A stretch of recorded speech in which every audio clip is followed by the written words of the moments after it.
Hi, my name is Stephen Larrick. I am the Open Data and Cities Lead for the Sunlight Foundation. I lead our work on the What Works Cities initiative, through which the Sunlight Foundation supports cities that are looking to improve their open data policies and practice.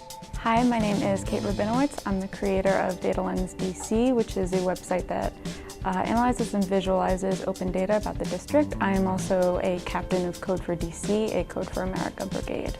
Hello, I'm Michael Shea. I'm the producer of In Conversation, and in my previous job I had experience helping the federal government comply with open data policies.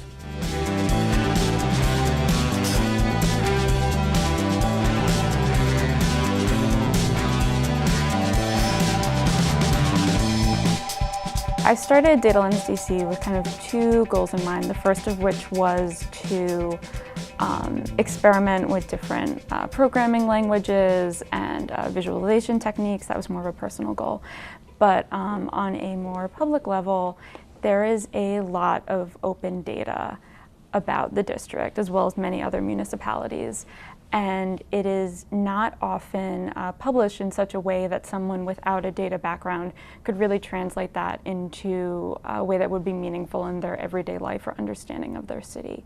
So I was interested in kind of taking that role and translating a lot of kind of these big spreadsheets or GeoJSON files into stories that can better describe our city. And you probably found some allies fairly easily. It seems like DC has a lot of people that have that mindset. Yes. And that interest. Was that part of your experience? Absolutely. It was a world that I wasn't fully entrenched in beforehand, but once I started, I so quickly found that DC is, a lot of the tech community is very civic-minded, and I'd known about Code for DC before, but became a part of Code for DC more formally, and there are a lot of people in this city that are very engaged in kind of transparency and open data and open government. Working at the kind of across the country, but certainly at the local level with various cities. So Sunlight has long been involved in the kind of city space with resources focused on what is going on at that level of government. And one thing that we've seen is that cities have really, in many cases, outpaced the national level of kind of really engaging with community with using open data. And so as a result of some of Sunlight's early work, we got involved in a project called the What Works Cities Initiative. And what differentiates, this is a project funded by the Bloomberg Philanthropies, and it's a project that's premised on kind of fostering the use of data and evidence in American cities. And Sunlight is one of various partners that are working to provide technical assistance to cities, with Sunlight's expertise being specifically around open data and working with your public with transparent use of data to drive decision making. And what really differentiates the What Works Cities program is scale. There are a lot of kind of programs that are focused on kind of government innovation, public sector innovation, open data. But the real opportunity here is that Sunlight's working with over 40 cities right now. The What Works Cities program as a whole is working with over 55 cities. And so that's a real opportunity to help some great ideas spread, to help cities talk to each other about what they're doing well, to reinforce those best practices, and to really help kind of set the norms towards open and towards kind of thoughtful use of data for collaborative problem solving. And so Sunlight's work has been focused on kind of both helping to build capacity and to provide trainings for government officials on open data principles, and also specifically to provide recommendations and best practices for policy reform. And then finally, to kind of help bring that policy reform from that kind of written document to implementation within City Hall. And there are still a lot of challenges, but we've also seen a lot of difference made so far. We've worked to support the adoption of over 20 new open data policies throughout the country so far since mid-2015. And my own experience is one of the challenges is getting a broader support for it among the public, beyond the coding community, because this is one of those things that even if you don't get engaged in it directly, there's such benefits to the community that this is sort of happening. And the amount of people that just have simple questions about their schools, their city departments, their county departments, they struggle to find an answer. Just having those answers out there just informs conversations. It makes the whole. Have you been able to? Do you feel like you're building allies among the non-coding community? Either of you? Yeah, I think that's always a goal. As I said, the data as it's published now is very much often not in a way that's friendly to those outside of the coding community. But I think so for one, the rise of data journalism really helps kind of connect this data to communities in a way that they can better understand how these kind of findings impact them. But also there has been more of an initiative within government, like the DC government, to better visualize their data. For instance, visualizing their city budget on a website so that it's not just numbers, but it is in fact graphs that people can kind of more quickly ascertain meaning from. Right. Yeah, I echo all of that, and I think what Kate's really hitting on is this kind of question of like legibility and like not just literal access to the data, but actual kind of substantive access for others that can encourage the public to participate. And so we focus on two things. First is, as Kate was mentioning, the data intermediaries that can provide context to a data set that's often being put out in a format that your average resident of a city is not going to be able to consume as it is. So things like the visualizations, things like telling a story with that data if it's a data journalist. But one thing about What Works Cities is that we work in a lot of places. We have a specific focus on mid-sized cities. And so a place like DC, a place like New York, Boston, San Francisco, there often is a data journalism community. There are bloggers who know how to use open data files to tell a story, to make that legible to the public. There are research institutions that can play that role.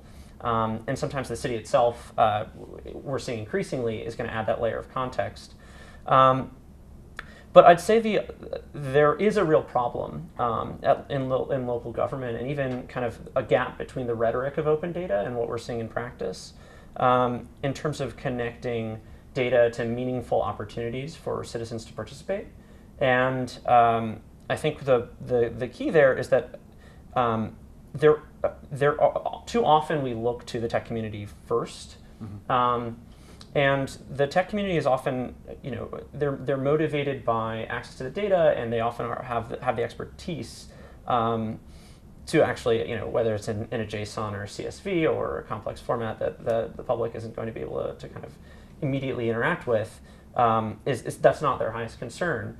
Where we've really found success is that, cities face challenges that are specific to local governments. Challenges of transportation, of economic development, challenges of providing public space, of kind of community relations between police and public. And there already exist robust ecosystems of community advocates and actors that have been dealing with these urban challenges for years. These urban challenges aren't new. What's new is like the way in which we're talking about access to information and technology. And we found that kind of bringing a new tool to that existing ecosystem is going to be much more powerful to finding those right applications and helping an idea stick than simply siloing the way your focus on outreach to only the tech community, to only the Code for America Brigade.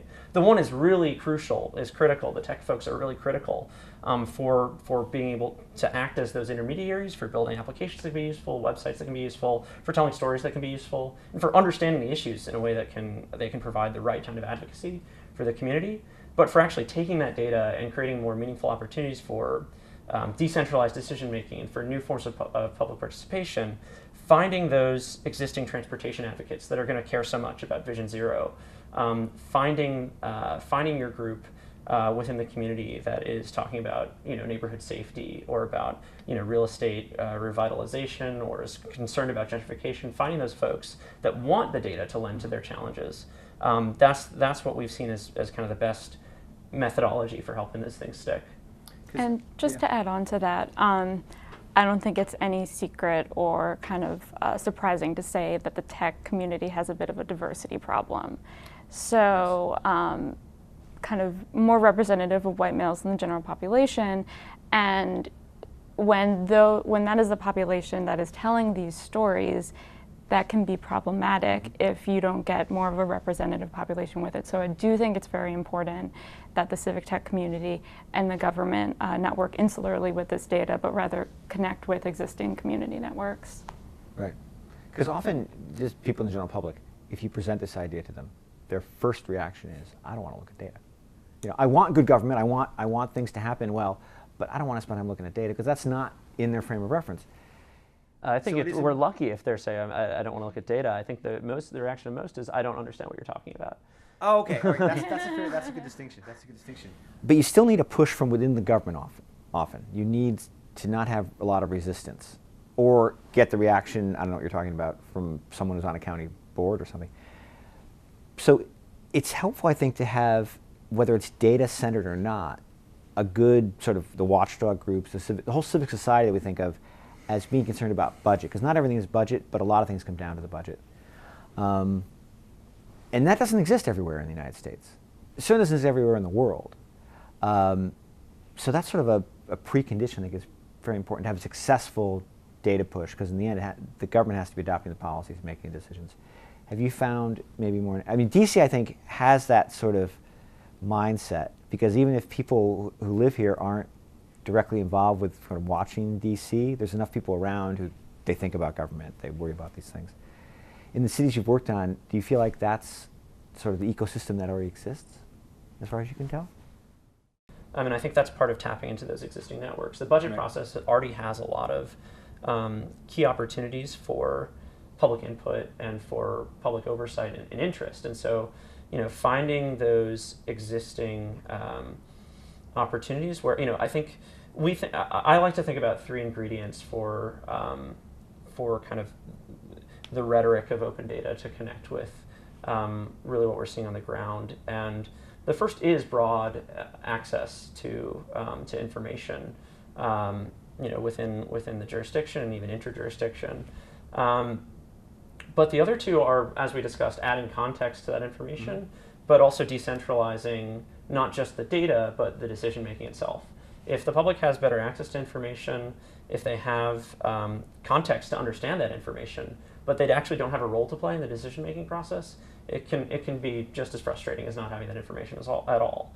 And so I think looking for those existing kind of channels where the public, where decision-making is providing, the process is providing opportunities for public input, like the budget, is a great place to start. And one example of this in Seattle, the city was looking at the process for development plan review and for approving of new development projects.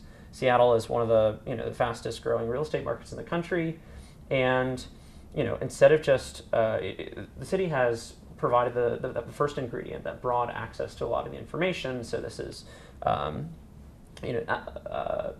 building permit application data, building permit data, architectural plan applications, zoning board applications, planning board applications, and the civic tech community there, through a tool called Seattle in Progress, was being very thoughtful about what are the neighborhoods really concerned with at this moment in time in our city's development. When Amazon is building skyscrapers in the downtown and the cost of rent is going way up. And so they built a tool that is bringing that process of going to the public hearing at the planning board to a new space, and that being kind of an online space, so that someone who's working two jobs, someone who doesn't have time to go to that hearing, or someone who's just not going to walk by the development site and see that advertisement that says, hey, this is when the hearing is, this is what that rendering of the new luxury high-rise going in your neighborhood looks like, can actually receive a note. They can sign up to receive a notification for any time a project is within a certain radius of their home, and then they can have that conversation online, and actually that can inform the actual public input process that's required, because there is a public input component that's already required as part of that planning review process. So again, tapping into those channels where there's already opportunities for public input, and tapping into that existing network of advocacy. There's already a network for advocacy for kind of being mindful of issues of gentrification and issues of thoughtful development and kind of the pressures that puts in terms of rent and on neighborhood identity within a city like Seattle. And that was an instance where the open data movement was able to kind of tap into that existing ecosystem. And it's one of those issues that you can get people to come out for a meeting and hear more. I mean, it's one of those issues that people react to, whatever they think about open data policies. They want to get involved. Right. Yeah. I'm also wondering, so very practically, Kate, were there particular challenges in setting up your project? Was there funding an issue? If someone wanted to do what you did in DC, what advice would you give them, I guess? Well, certainly the ceiling for me is just time. Yeah. It takes a lot of time, and I love it. But time, as with many passions, becomes a bit of an issue. I think certainly knowing there's a certain amount of technical skill that's required. There's also a certain amount of non-technical skill, but the awareness of kind of the flaws that can exist in data. So really questioning the data sources. For instance, we know that not everyone will file a police report when something happens. So think about how that might influence the data. With the Vision Zero initiative, where we're getting citizen submissions on something like someone running a red light that requires a cell phone and that requires Wi-Fi and internet access and all of that. So being mindful of how the setup of the data shapes the data that you're looking at, I think, is very important. And certainly working with and getting a better understanding of the government side of it, because there is a lot of open data is really not just an issue of the government having all this perfect data behind their walls and wanting to open it up or not wanting to open it up. There are often like messy issues and reasons why that's not the case. So working with government and Octo has been pretty open with kind of having conversations with me about where different data stands and what some of those roadblocks might be. The government's role, that's certainly something that through our project we've had a unique insight in terms of working with, as I mentioned, over 40 different local governments that are they're trying to do their best to get data out. And a lot of these departments are under-resourced, understaffed, and trying to do these things on a shoestring budget. And even those places that do have more resources, still face a lot of challenges. And so there is this tension between kind of getting the data, getting as much of the data out as possible and doing it in that right way, and kind of the concern for data quality, and kind of the concerns around privacy and other issues with data that can come up. And so one of the things that we've seen a lot of appetite for within the cities that we're working on is kind of more robust processes for data set review. And so whether it's to go back to this example of Seattle, a city we worked with early on, that's a city that had an active privacy-oriented community that was very concerned about the amount of the data that the city was putting out. And through a series of conversations with City Hall, they even set up a privacy committee, they launched a privacy initiative. The city was able to balance the need for public disclosure and for openness and access to the data and the real community benefits that can come from that access to the data with some of the concerns, and kind of set up a very rigorous privacy review process. Now, for some cities, that level of kind of bureaucratic review is not, Seattle has a lot of checks on the process, and it might actually take longer for a data set to go from collection, review to liberation on the website than it may in another city. And so in other cities, they're being thoughtful about their community context and kind of what that level of review needs to be. And on the kind of other side of it is of kind of that quality question. One of the things that Sunlight's advocated for a long time is, well, if you put the data out there and you're upfront with your public that, hey, there may be quality issues with this. If you notice them, here's how you let us know. Right. Or if you're publishing, research based on this data, you should maybe think about including a disclaimer that the data used could have some biases in it or might be inaccurate. And so I think governments shouldn't be afraid of sharing something that's less than perfect. Right. They should be mindful that as you put it out, put that context out there too, because the crowd can help identify those areas where it is less than perfect, and they can help you get closer to perfect. Right, absolutely, and that's one of the benefits of the open data. You get better data from it, not just a better relationship between the public and the government, but better data. I wanted to shift to talk about schools. From what I have seen, cities and school systems that rely more on choice schools are driven more easily to do a better job of providing data. because they accept the argument that if we're asking our families to make choices, they need to have data. So Denver, I think, has done a lot with getting data out into the community. And I suspect that's to some extent true with DC. I know there's been some advocates that have used data within DC to talk about the schools and have a better conversation about schools and things. Has that been? That's absolutely right. Code for DC has done a number of education-related projects that look at funding, both in terms of per student and school lunch, and future building and renovations, which recently, within the past 15 years, has been a huge change in DC. So there is certainly a lot of data available. It is often the issue. I actually worked on a project that was looking at the timeline of where renovation money was spent across DC. And this was not easily accessible data. It was a series of spreadsheets that over time had been collected by a nonprofit, to get technical, like many different connecting keys, and certainly like no single timeline. So the data was there, but certainly not in a like readily accessible format. DC does have its education data specifically is a bit strange in that, so the open data portal for DC is really just one sliver of the data that's available in DC.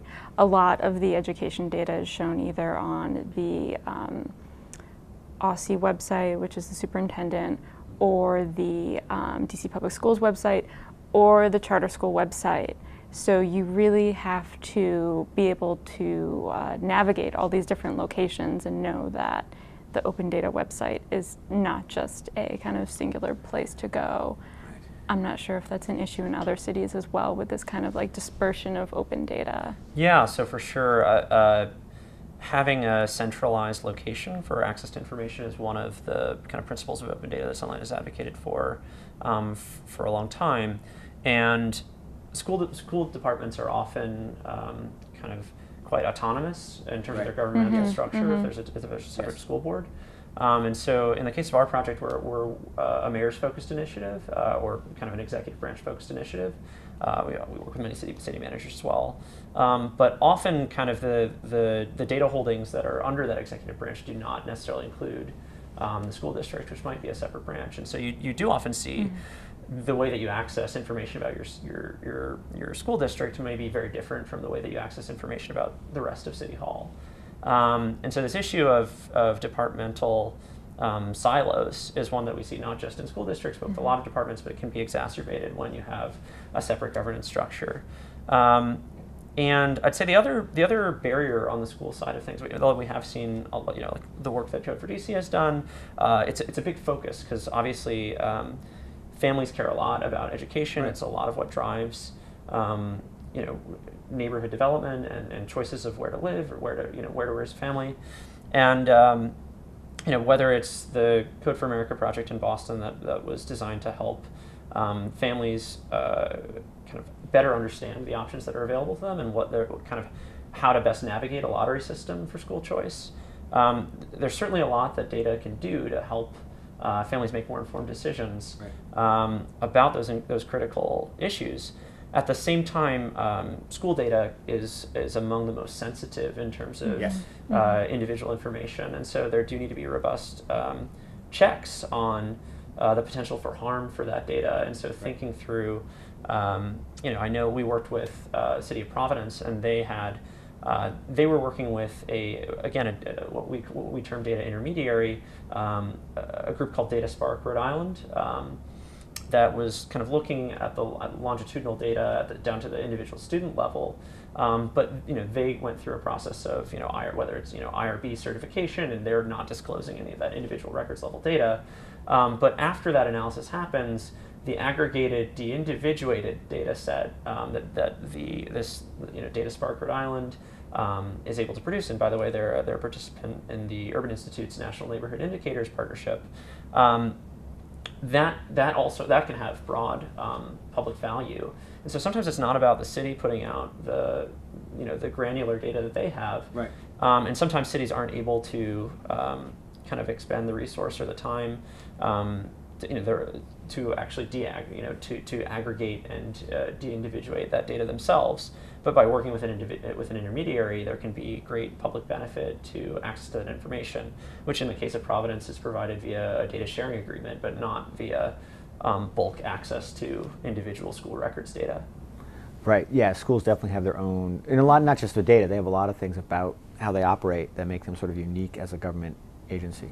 Yeah, and so we've seen the same thing with transit agencies. So often they have a distinct governance structure. We just worked with the Bay Area Rapid Transit, BART in the Bay Area, on a new data policy for transit. And one interesting thing about transit is they're often touted as the open data success story because of the general transit feed specification, GTFS, and the tremendous the really compelling use case that we've seen with every time that you're searching for directions on Google Maps and you're being given public transit agency schedules and route information, that's thanks to GTFS. But at the same time, there's a lot of other data that transit agencies have that's super relevant to the future of transit within a community, and so things like budget data, ridership data. And if you're a transit advocate, you want that information too. And so kind of helping to connect the gaps that exist between, in San Francisco, that city had committed to open budget data and other, a robust program of open data of all sorts in both policy and practice. But again, their executive branch does not, and neither does it does not kind of have rulemaking authority over BART. And so connecting those dots between those agencies that are siloed but have tremendous opportunity for public benefit from access to data is a next phase of this. It's not just City Hall. There are other groups as well. Right. Yeah, because just to jump back to schools for a second. So the other thing about schools that interests me is it's really important for a community to understand whatever effectiveness measures schools are using for their own new programs. Because every school system comes up with a new initiative, they decide to do something a new way, and it's hard to know a year or two down the road, how's that working? And so there's issues there with releasing that because it's incomplete and it might not have the full context and they can be difficult to measure. But I think we do need, as an open data community, figure out how schools can do that more effectively, because you want student families and the community to have confidence in those sort of measures, or the new initiatives. So it's interesting you say that. The recent book that came out, Weapons of Math Destruction, which is about algorithms and how not necessarily knowing what's behind them or their openness can be dangerous, and it actually highlighted DC Public Schools and their kind of teacher evaluation algorithms, I guess, under Michelle Rhee, and how that was not a particularly transparent process, which made it confusing for the community and also confusing for the teachers themselves. Yes. Yeah, and I think that gets at a really key issue here. It's certainly very, has a lot of currency in our post-fact, post-election world, right? Which is that we are looking for, can I just say, I was wondering how long it would take one of us to mention the post-fact. Right. I'm glad you did. Go ahead. Yeah, I mean, the point you're bringing up is that there's clearly a need to be able to connect our public policy decisions to empirical evidence, right? Yes. So that we're not kind of making decisions purely based on emotions or who's yelling with the loudest voice, but on what's actually going to get to the outcomes that the communities has kind of set out as their goals, as their community goals. And at the same time, we're seeing, with books like Weapons of Math Destruction, with concern around whether it's algorithmic regulation, algorithmic decision making, or even the other inherent tensions or pitfalls of use of data. And again, the algorithm question, also timely in the way that algorithms were key to helping to disperse and to spread fake news stories. Right. And so we're seeing both sides of this. There's a real need for data, but also there's the ability for data to do harm. And so it is going to be a key question for our movement is to how do we come up with the right balance there? How do we come up with the frameworks and the principles that can bring that benefit of open data while properly safeguarding against the potential pitfalls of a tech-driven world. And how can we have transparency about, I think there are a few key ingredients there. One is that again, the context of how decisions are being made via technology or via data is super important, because political decisions are always going to be inherently political and driven by human beings. Right. And so kind of the methodology of an algorithm is something that needs to be disclosed. And how data is used in a decision-making process, whether there's an algorithm or not, that's something that should be disclosed as well. And some of these challenges they're not simple fixes, but they're going to be crucial if we're going to kind of bring back facts and empirical evidence to the conversation of how we make our societies better. Well, this challenge, in some ways, is a public education challenge that is probably bigger than any one community can pull off. I mean, it's not necessarily reasonable to expect the open data community to educate the public on that massive of a scale. But in one way, the post-fact world at least has put this issue on front and center for everybody. So maybe there's more opportunity for a discussion about a lot of these very complicated issues in this kind of a world. I don't know if that gives anybody hope. But.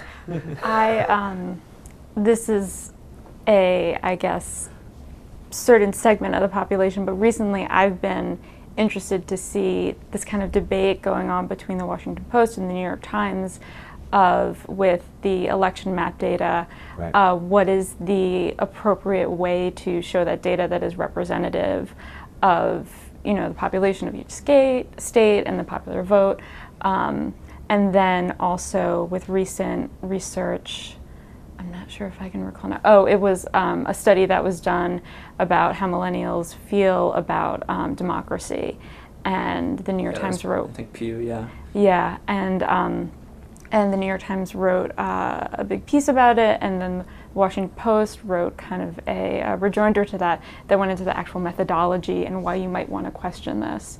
So it's great to see these kind of big discussions about digging into the data and representative data viz happening on such a public level. Yeah, and so I think that gets, again, at this point of like not only transparency, not only access to the data itself, but when a visualization or a study or a conclusion is put out, transparency about the methodology, which is getting back to transparency about the algorithm or getting back to transparency about that process for decision making, is just as critical and crucial if we're going to be able to, truly empower a kind of modes of decentralized, not only decision making but fact checking, in order to help address this need for more empirical evidence for the kinds of policy we want to see. Yeah. Do you both sense any generational shift with a lot of this?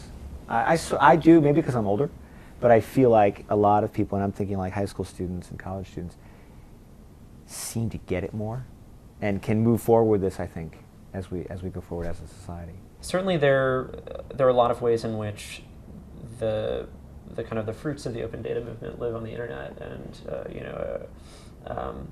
an age cohort that's their native environment in which they grew up on the internet is going to be an easier segment to engage with an application or with a new website.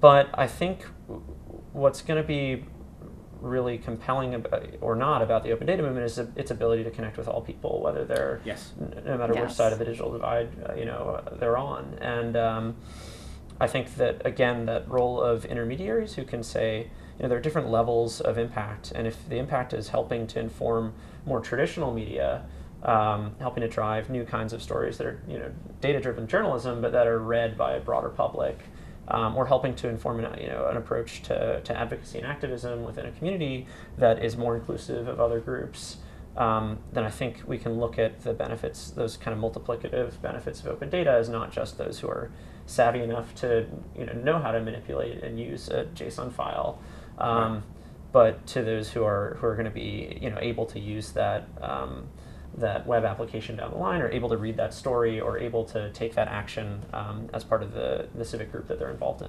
And certainly, as we talked about before, there are a number of different ways to engage in government or to make your voice heard.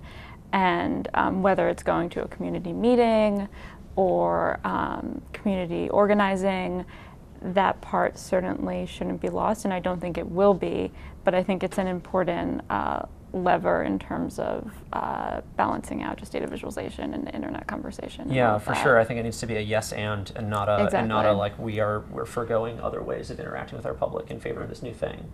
And at the same time, the challenge of youth engagement has been a real challenge for government historically, and I think to the extent that some cities have been able to engage a younger community of whether it's computer programmers or whether it's folks that are excited about an app that's coming out or an integration with an app that they already use that is publicly minded. Boston had seen success in having a participatory budgeting effort that was somewhat tech-driven, but also really had focus on engaging youth in that project.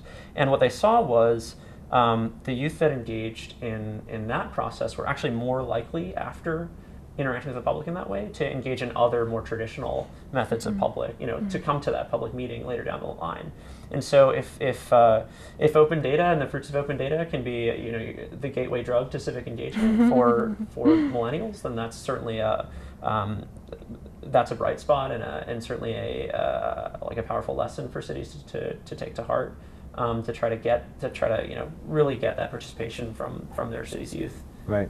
And it probably is something that can build upon itself. You can reach a critical mass, because one big reason why youth engagement is a problem is that youth, almost you want this, are kind of rejecting and having a distance of what they see as the adult world.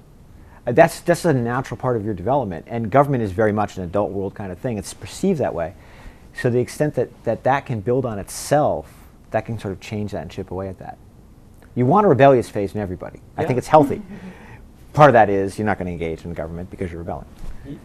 Yeah, I think to an extent, I think that you can be literally young and you can be young at heart. And I think one thing that's really neat about the open data movement, like I said, we were working with over 40 cities, and I can't tell you how inspiring it is to work with these kind of mid-level bureaucrats oftentimes that are not getting the limelight, especially in the mid-sized cities, right. But are doing tremendous work and bringing tremendous energy to their work at City Hall.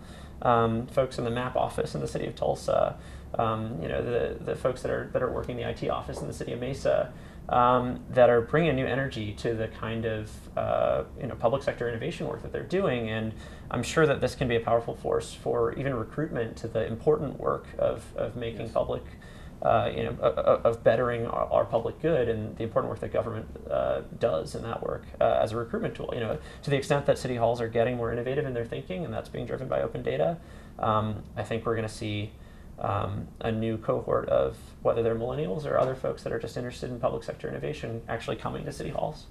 And certainly, I think open data and using it can be very rebellious. Yeah. Oh, right. I didn't imply it was not.